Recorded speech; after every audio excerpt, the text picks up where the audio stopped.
Section 7.5, parts of similar triangles, and we are talking about similarity. Proportional perimeter theorem. If two triangles are similar, let's label that. If triangle Fox is similar to triangle Hen,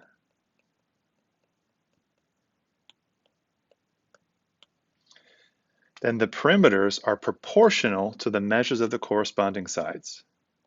So here's the conclusion we can make. FO, that's the side of Fox, over its corresponding side. I forgot to label triangle Hen here.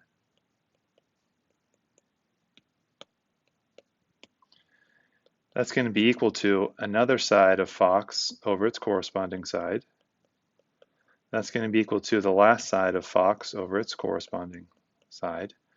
And all those ratios are going to be equivalent to the perimeter of triangle Fox over the perimeter of triangle Hen. The perimeters will have the same ratio as any two pair of corresponding sides. That's the proportional perimeter theorem. Proportional altitudes theorem. If two triangles are similar, let's go with Fox and Hen here again. And let's establish that these sides are corresponding, these sides are corresponding, and these sides are corresponding. So the triangles are similar. Then the measures of the corresponding altitudes, corresponding super important, are proportional to the measures of the corresponding sides. So for example, if I draw altitude here, like so, let me get rid of these marks in hindsight, probably a bad idea. And let's say triangle Fox is similar to triangle Hen. So this altitude, this will be the corresponding altitude.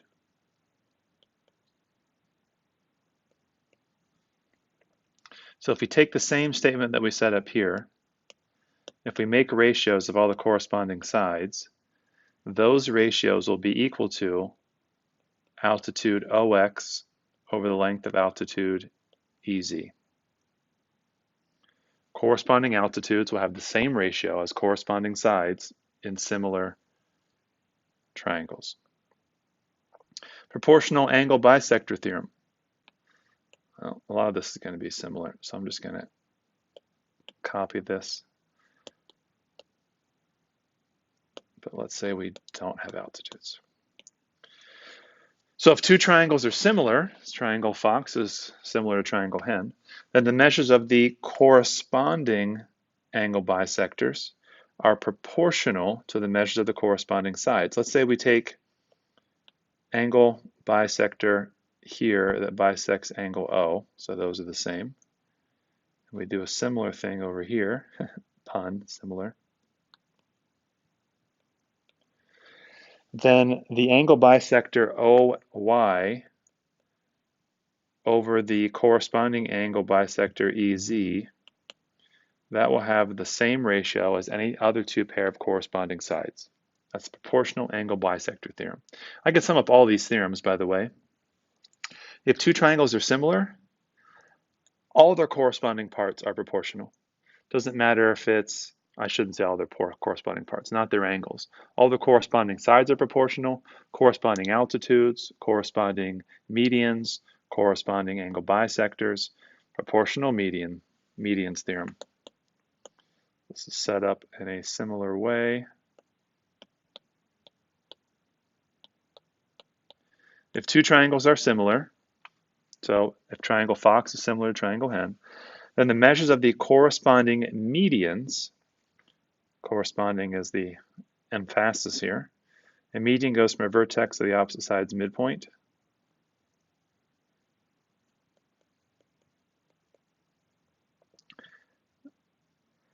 Then those medians are proportional to the corresponding sides. So if you take a pair of corresponding sides and write it as a ratio, that's going to be the same as the two corresponding medians written as a ratio.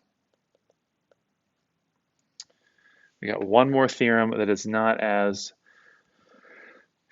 organic as these ones, and that is the angle bisector theorem. Put a star beside this little fella because this one is a bit complicated. It's unlike the others. This one is dealing with one triangle. All the other ones dealt with two similar triangles. Angle bisector theorem. If an angle bisector in a triangle separates the opposite sides into segments that have the same ratio, I'm sorry, I read that wrong. An angle bisector, let's draw that. Let's say that this bisects this angle. An angle bisector in a triangle separates the opposite side, so the opposite side in this case is this side here. It separates it.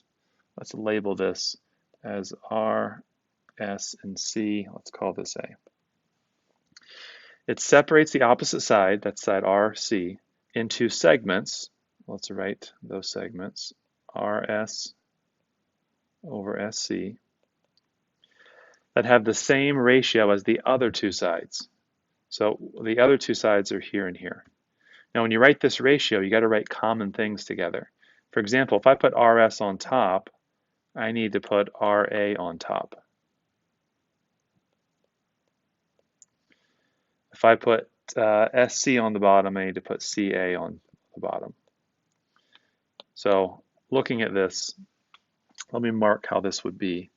So this corresponds to this as this corresponds to this. Now those little cheesy poofs I drew there is really for similarity, which is not exactly what we are saying here. But when you write this first ratio, you can write it in any way you want. But the second ratio should be written in the same orientation. So in other words, these two share some things together. So notice how in my ratios, those are both on the bottom. And these two sides share that vertex. Notice how those are both on the top. Doesn't matter which is top and which is bottom. So someone else could have written this in this way and it would be fine. Lots of ways to write this correctly. Just as long as when your diagonals are the same, RS and CA should be diagonals. All right, let's continue. That is the angle bisector theorem. That's the toughest one. Find the value of x. Well, this problem is directly the angle bisector theorem. Because this is an angle bisector right here. That's not necessary for your work to write that in there. It's saying that this third side here, if you write that as a ratio, 8 over 5, should be equivalent to writing the other two sides, x over 9, as a ratio. Here's another way to look at it if it makes it easier for you. I could take this picture that I have right here, fraction, fraction, equal sign. X over 8 equals 9 over 5. Notice in both of these equations, it's going to be x and 5 in a diagonal and 8 and 9 in a diagonal. So that helps you to do this just by looking at the picture and just kind of like making your proportion right in the picture and then writing it down. That's cool too.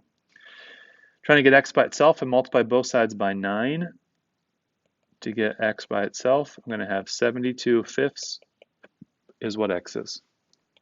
Problem done. Number 2, this is also the angle bisector theorem because we have an angle bisector here in the middle and it separates the triangle so that like 4 over 6 is x over x plus 3. If you want to get rid of your fractions, you could multiply, well, first of all, I could simplify this fraction, divide top and bottom by 2 and get 2/3. Then I could multiply both sides by 3 and x plus 3. I would want to do that so that I get rid of this denominator and this denominator. On the left, I have 2 times x plus 3. On the right, I have 3 times x. If we simplify this, we're going to get 2x plus 6 equals 3x. If we subtract 2x from both sides, I get x is 6. The directions was to find the value of x, so finished. On the flip side, triangle ABC is similar to triangle XYZ. Are the pictures drawn in such a way that we can tell what corresponding parts are? I would say no. So we could redraw one of these, or we could put some doodles in here. A is in the same position as X. B is in the same position as Y. Remember, if the triangles are similar, then their corresponding angles are congruent. And then C is in the same spot as Z. So that's helpful.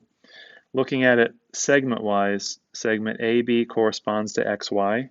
So whatever AB is, XY is proportional.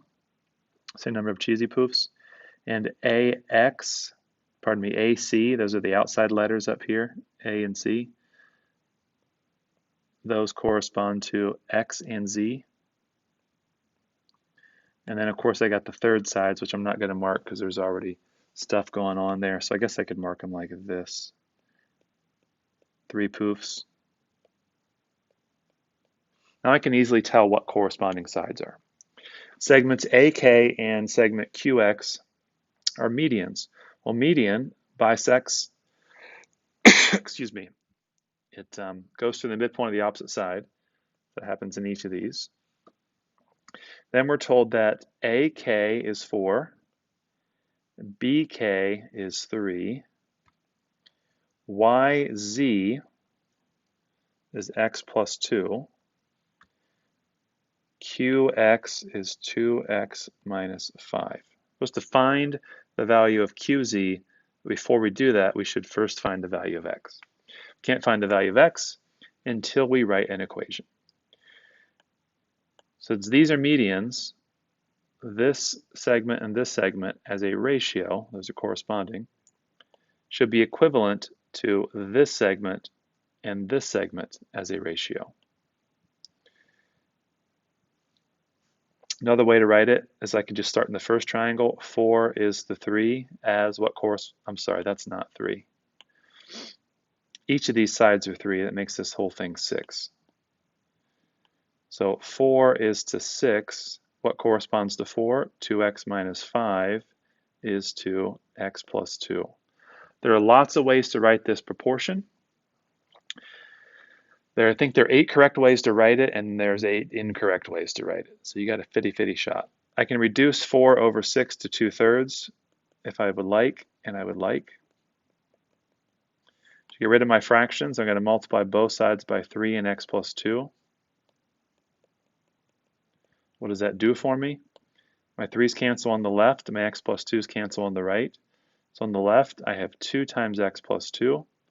On the right, I have 3 times 2x minus 5. If I distribute the 2, I get 2x plus 4. If I distribute the 3, I get 6x minus 15. If I subtract 2x from both sides, I get 4 is 4x minus 15. If I add 15 to both sides, I get 19 is 4x. If I divide by 4, I get x is 19/4. That does not answer the question. Question says find QZ.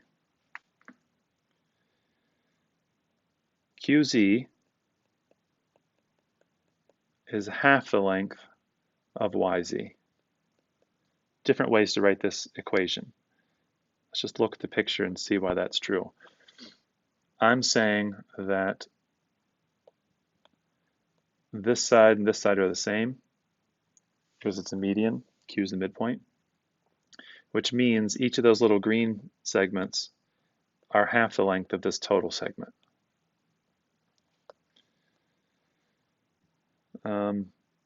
Yeah, let's do that. So QZ is half. We know that YZ is x plus 2. We know that x is 19/4. How do you add Let's say, well, let's just change this to a decimal. Let's leave it as a fraction. How do you add a fraction to a whole number? Well, you need to get common denominators. So I can change 2 to 8/4, and this is a half. That would be 27/4. How do you multiply two fractions? You multiply the tops, you multiply the bottom. We get 27/8. So that is the length of QZ, assuming I didn't make any mistakes. And if you've been with me for a while, you realize I make lots of mistakes. Last four problems, same picture. ABC is similar to triangle XYZ. So are the pictures drawn in the same orientation? They are. Let's mark the proportional sides.